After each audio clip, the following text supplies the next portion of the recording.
생각할 말씀, 하나님의 말씀은 신약성경 사도행전 16장 22절에서 34절 말씀입니다. 사도행전 16장 22절에서 34절까지의 말씀입니다.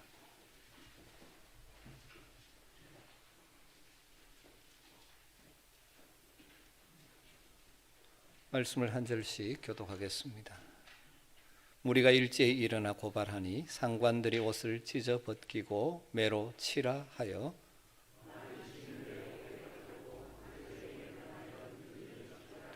그가 이러한 명령을 받아 그들을 깊은 옥에 가두고 그 발을 착고에 든든히 채웠더니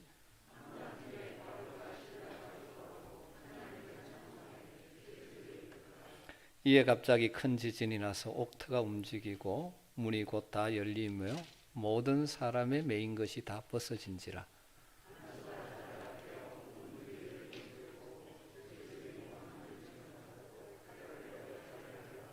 바울이 크게 소리질러 이르되 내 몸을 상하지 말라 우리가 다 여기 있노라 하니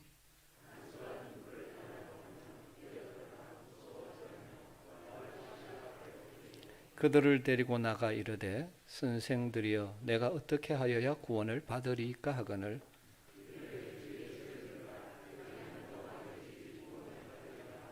주의 말씀을 그 사람과 그 집에 있는 모든 사람에게 전하더라.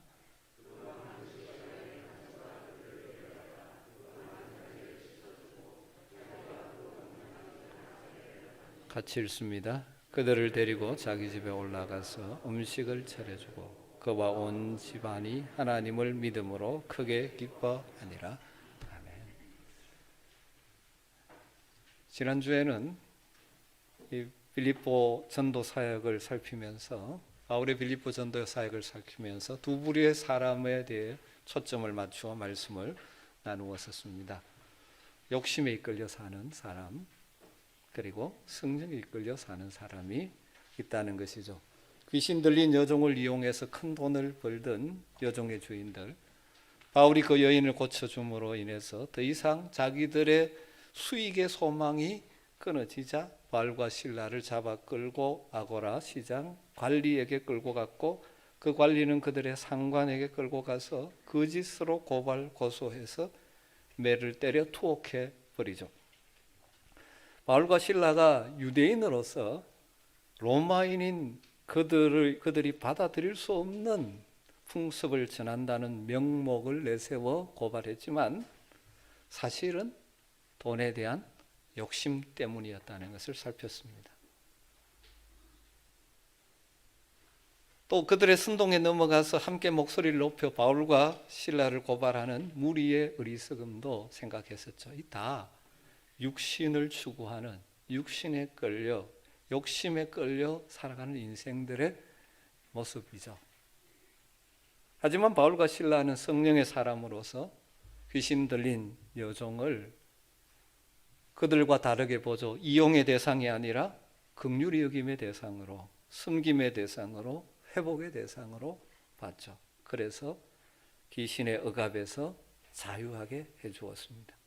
이 일 때문에 여러 가지 고통도 당하고 어려움도 있었지만 성령에 이끌려 순종하는 사람들, 결국 사람을 살리고 회복하는 도구로 쓰임받는 것이죠.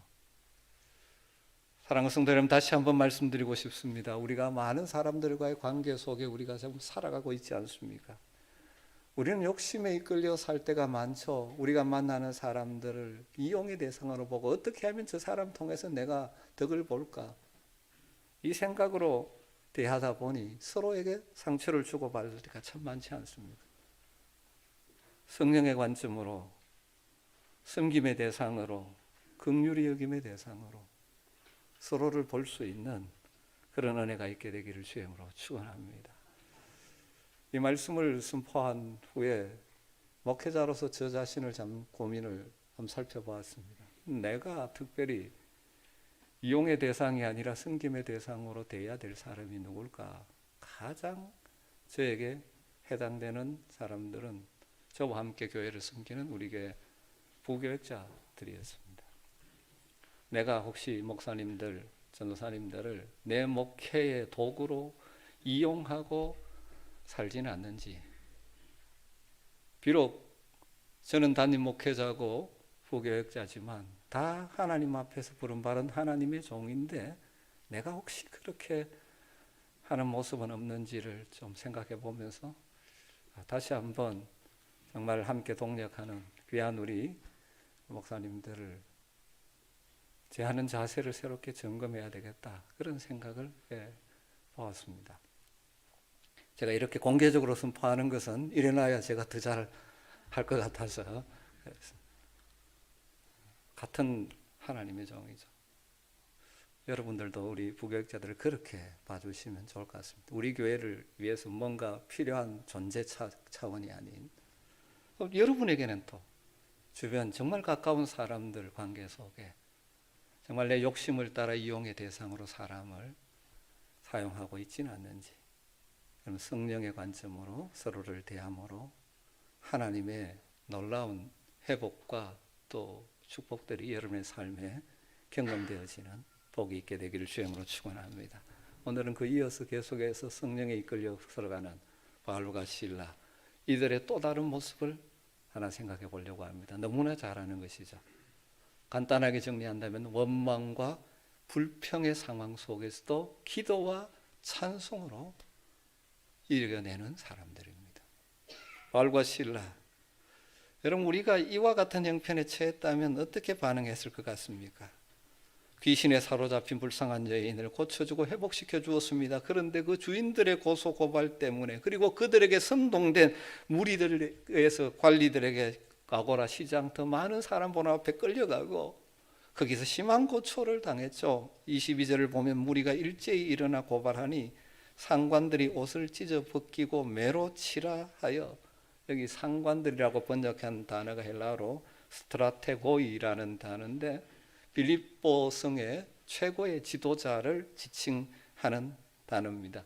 그런데 재밌는 것은 복수로 되어 있어요. 상관들입니다. 복수로 사용된 것은 그 당시 상황과 관계했습니다. 로마의 직할도시들에게는 두 명의 그 당시 칭호로 우리말 번역하면 흔히 집정관, 그렇게 번역, 집정관, 또 다르게 보면 총독이라고 할 수 있습니다. 두 명의 집정관이 있는 경우가 많았다고 합니다. 빌립보가 로마에서 굉장히 귀하게 여기는 직할도시이기 때문에 두 명의 집정관이 있었던 것으로 보여집니다. 그래서 상관들이라고 표현했습니다. 이들 역시 유대인에 대한 인종적인 편견을 가지고 있었던 것 같습니다. 그래서 무리들이 고발하는 내용이 사실인지 살피지도 않고 확인하지도 않고 바울과 실라의 옷을 찢어 벗기고 매로 심하게 쳐버립니다. 여러분 그냥 위에 친 것도 아니고 옷을 벗긴 맨몸에 매질을 하니까 살이 터지고 그 고통이 얼마나 심했겠습니까?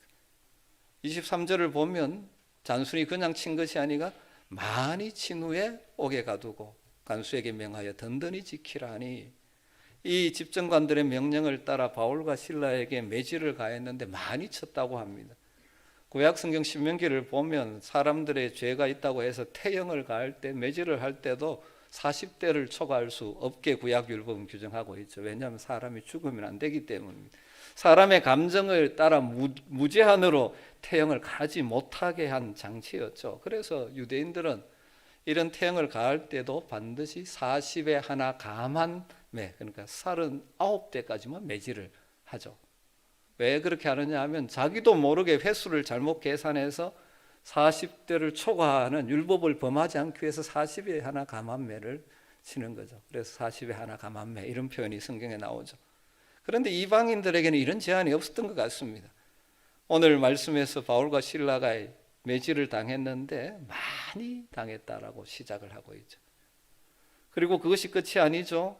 맨몸으로 신한 이 태형을 당한 바울과 실라를, 매질한 실라를 투옥시킨 후에 발에 착고까지 채워놓고 간수에게 철저히 감시하라고 명령을 합니다. 24절에 보면 그가 이런 명령을 받아 그들을 깊은 옥에 가두고 그 발을 착고에 든든히 채웠더니, 바울을 깊은 옥에 가두었다 말합니다. 깊은 옥이라는 것은 외부와 완전히 차단된 감방을 의미하죠. 지금도 고대 빌립보 유적지들을 가보면 그때 감옥터들이 남아 있습니다. 저기 가면 이제 바울의 감옥 이렇게 이름 붙여놨는데 실제로 저기에 바울이 갇혔다는 것은 아니고 거기에 남아있는 감옥의 흔적이 유적이 있죠. 저런 감옥 속에 깊이 갇힌 것이죠. 다르게 말하면 감옥에 깊은 감옥에 갇힐 뿐만 아니라 발에 착고까지 채웠다는 것은 아주 중죄인 취급을 했다는 것입니다. 사실 아무 죄도 없는데 지금 중죄인 취급을 받았습니다. 그리고 굉장히 고통스러운 상황에 처해죠. 정말 아무 잘못 없이 선한 일을 했다가 이런 상황에 처했습니다.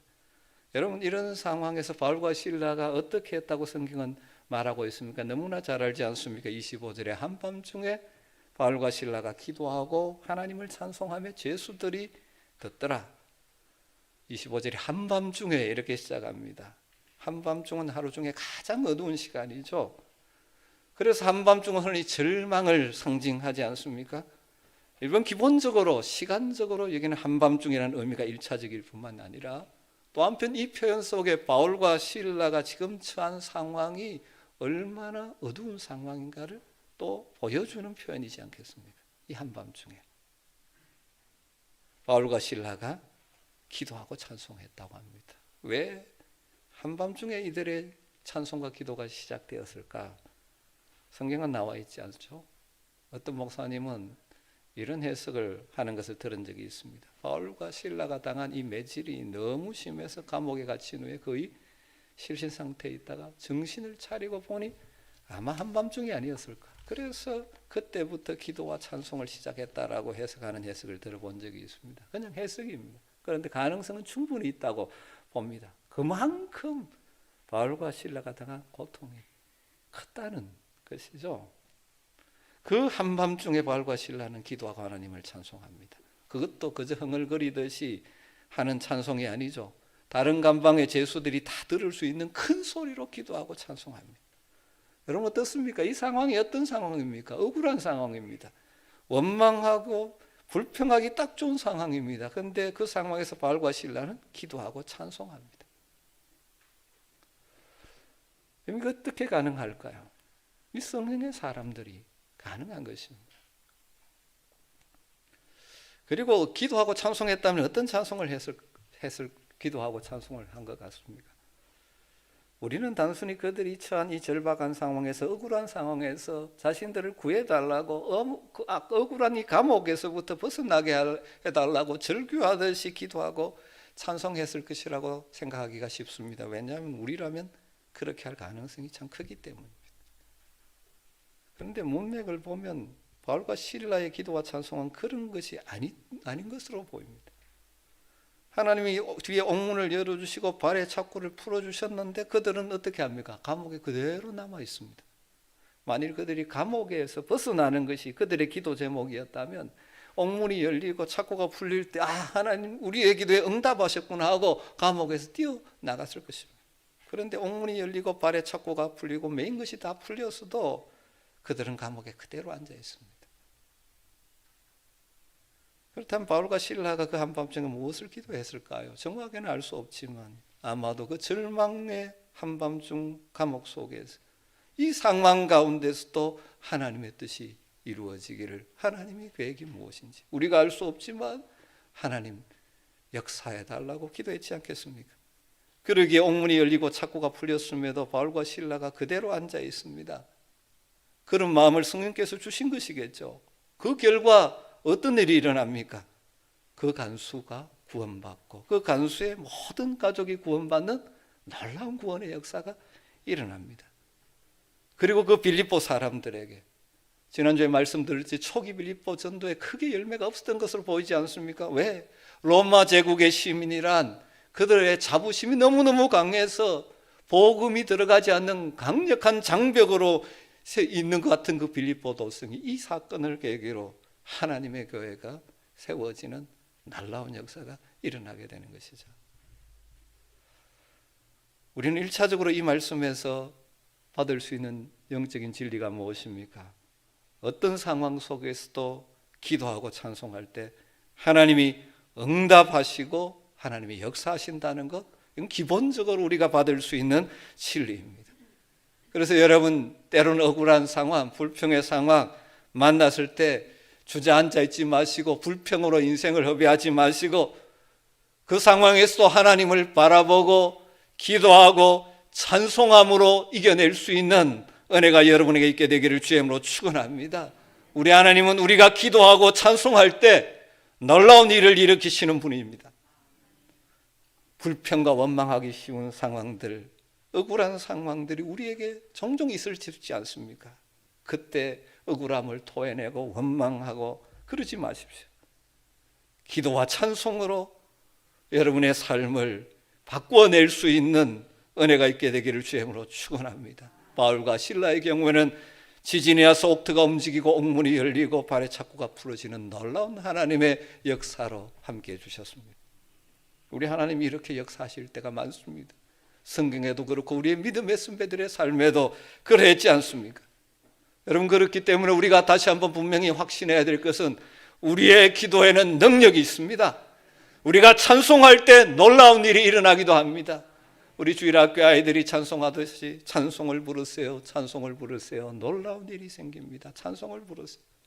아주 단순하지만 신앙의 중요한 진리 가운데 하나입니다.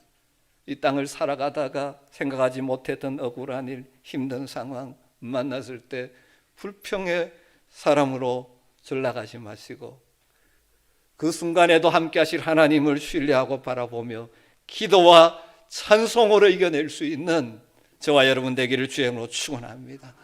그런데 우리가 오늘 이 말씀을 여기에 적용하고 끝내서는 안 될 것 같습니다. 여러분, 지진이 나고 옥토가 움직이고 옥문이 열리고 발의 착고가 풀어지는 건 놀라운 기적이죠. 그런데 여러분, 사실 더 놀라운 일은 무엇입니까? 그 로마인인 간수가 이 일로 인해서 주님을 영접하고 구원을 얻게 된 일입니다. 그 가족들이 구원을 얻게 된 일이죠. 여러분, 그 어떻게 보면 한밤중 같은 최악의 상황까지도 하나님은 무엇으로 사용할 수 있습니까? 하나님의 선한 구원을 이루어내는 기회로 사용하시는 분이 우리 하나님입니다. 그래서 우리가 기도할 때 단순히 우리가 처한 눈앞의 문제만 해결해 달라고 기도하는 차원을 뛰어넘어서 그 상황 가운데서 하나님의 뜻이 내 삶에 우리의 가정에 이루어지기를 기도할 수 있는 더 깊은 기도의 자리로 나갈 수 있는 성숙의 자리로 나갈 수 있는 여러분 되시기를 주의 이름으로 축원합니다. 여러분, 한밤중에 바울과 실라가 기도하고 찬송할 때 지진이 나고 옥토가 움직이고 옥문이 열리고 착고가 벗어지는 놀라운 일이 일어났죠. 아까 언급했듯이 그렇다고 해서 바울과 실라가 앞뒤 가리지 않고 감옥에서 뛰어나온 것 아닙니다. 그 순간 얼마든지 감옥을 빠져나올 수 있었음에도 그대로 그 감방 안에 머물러 있었습니다. 그럼 그 상황에 더 놀란 사람은 간수였죠. 옥문이 열려 있는 것을 자다가 깨어 본 순간 죄수들이 다 도망간 줄로 생각해서 칼을 빼어 자결하려고 하죠. 빌립보의 최고의 관리인 집정관들이 든든히 지키라고 음명했는데 바울과 실라가 도망갔을 것이라고 그는 생각한 것이죠. 여러분, 문들이 활짝 열려 있는 감방에서 죄수가 도망치지 않고 그대로 앉아 있을 것이라고 그 간수는 상상할 수가 없었던 것이죠. 죄수를 놓친 간수가 중벌을 받는다는 것 그가 알고 있었기 때문에 스스로 자결하려고 한 것 같습니다. 그 광경을 목격한 바울이 크게 소리 지르죠. 28절에 바울이 크게 소리 질러 이르되 내 몸을 상하지 말라, 우리가 다 여기 있노라. 스스로 자결하려는 간수에게 바울은 네 몸을 상하지 말라, 자결하지 말라, 자살하지 말라. 여러분, 한번 생각해 보십시오. 그 밤에 바울과 실라가 옥문이 열리고 착고가 풀어졌다고 하나님의 놀라운 응답이라고 생각하고 옥에서 빠져나와 버렸다면 그날 그 한밤중 그 옥에서는 그 간수는 비극적인 자살로 자신의 생을 마감하고 말았을 것 아닙니까? 그런데 바울과 실라가 그 자리에 있었기 때문에 어떤 일이 일어날 수 있었습니까? 그 간수의 생명을 구할 수가 있었습니다. 뿐만 아니라 더 나아가서 그 간수와 그의 가족들이 구원 얻는 영적인 생명을 얻게 되는 놀라운 일이 일어난 것입니다. 바울과 실라가 옥문이 열리고 발의 착고가 풀어졌을 때 옥에서 피신해 버렸다면 그 간수는 비극적인 자살로 생을 마감했을 것이고, 그로 인해서 그 가족들은 일평생 피멍든 가슴으로 살아야 하지 않았겠습니까? 그러나 옥문이 열리고 차고가 벗어져도 그 자리에 그대로 있었기 때문에 간수는 육신의 생명을 보존할 수 있었고, 응당 도망갔을 것 같은 바울과 실라가 그곳에 있었기 때문에 자신의 육신의 생명을 지킬 수뿐만 아니라 그를 통하여 구원의 복음을 듣게 되어지고 온 가족이 구원 없는 놀라운 하나님의 구원의 역사가 일어난 것입니다. 저는 여기에서 우리가 붙들어야 될 소중한 진리가 하나 있다고 생각합니다. 우리가 다 다른 삶의 자리를 살지만 하나님이 우리에게 주신 삶의 자리, 그 자리를 소명의 자리, 하나님이 나를 부르신 자리, 하나님이 그곳에서 나를 통하여 일하시기를 원하시는 자리로 인식하고 그 자리를 지키면 바로 그 소명의 자리를 지키는 것을 통해서 하나님의 뜻이 이루어진다는 것입니다. 그날 밤 바울과 실라에게 하나님이 부르신 자리, 빌립보 지하 감옥이었습니다. 그것은 그들이 계획한 거나 그것이나 의도한 것이 아닙니다. 인간적으로 보면 억울한 자리고 인간적으로 생각하면 벗어나야 할 자리입니다. 그런데 늘 성령의 인도하심을 구하며 하나님의 뜻을 구하며 살아가는 그들, 바울과 실라 옥문이 열리고 발에 차고가 풀려도 옥에 나오지 않고 그 감방에 그대로 머물러 있었습니다. 그랬기에 자기를 하려는 간수를 향해 내 몸을 상하게 하지 말라, 우리가 여기 있노라 외침으로 그의 생명을 구하죠. 그리고 그의 가족을 구원하게 되어집니다. 그리고 더 나아가서 로마의 직할도실에서 자부심이 강한 빌립보, 그래서 복음의 적대적인 그 빌립보의 하나님의 교회가 더 확산되어지는 것이고, 후에 이 빌립보 교회가 바울의 선교 사역에 든든한 후원자가 된 것입니다. 여러분, 우리에게 주어진 삶의 자질은 다 다릅니다. 바울처럼 여러분을 지금 감옥에 두시지는 않았지 않습니까? 여러분을 현재 하나님 어디에 두셨습니까? 여러분, 우리 그리스도인들은 하나님이 현재 허락하신 그 자리를 소명의 자리로 알고 그 자리에서 하나님의 뜻을 구하며 살아갈 때 우리가 그 자리에서 믿음을 지키고 살아가는 것을 통해서 하나님의 뜻이 이루어질 수 있다는 사실을 여러분 꼭 기억하시기를 주님으로 축원합니다. 이 시대 많은 사람들이 지켜야 될 자리를 안 지키고 육신의 욕심에 끌려다 살다 보니까 자신도 불행해지고 다른 사람에게도 아픔을 주는 경우가 많죠. 가장 우리에게 기본적인 예를 들어 본다면 여러분의 가정이라는 자리, 거기에서 주어진 역할 자리를 제대로 지키면 본인도 행복하고 가족들도 행복해집니다. 남자와 여자가 결혼해서 또 아이를 낳으면 부모의 자리를 앉게 되어지죠. 그런데 부모가 자기 욕심과 이기심에서 나오는 그 욕망을 따라 자식을 키우면 아무리 좋은 스펙을 가지게 해준다 해도 그 자식은 결국 욕심의 노예로 살다가 불행한 인생을 살 수밖에 없을 것입니다. 그러나 부모가 이 자리가 하나님이 주신 소명의 자리라는 사실을 깨닫고 정말 하나님이 선물로 주신 자식을 믿음 안에서 진리 안에서 사랑으로 잘 세우기 힘쓰면 부모는 그 하나님 맡겨진 사명을 잘 감당하면 그를 통해서 자녀들의 인생도 복되고 부모의 인생도 복되게 되는 것입니다. 제가 지금 옥이라고 나왔으니까 우리가 모든 어려운 상황만을 이야기하는 것도 아닙니다. 하나님이 현재 여러분을 어디에 살게 하시고 어떤 상황에 살게 하셨습니까? 비단 가정이라는 자리뿐만 아니죠. 우리 각자가 속한 일터도 하나님 허락하신 삶의 자리 가운데 하나이지 않습니까? 그 일터가 단순히 밥 벌어먹는 자리라고 생각하고 어쩌다가 내가 일하며 살아가느냐 불평하며 살아간다면 거기에서 불행한 인생 결과만 낳을 수밖에 없을 것입니다.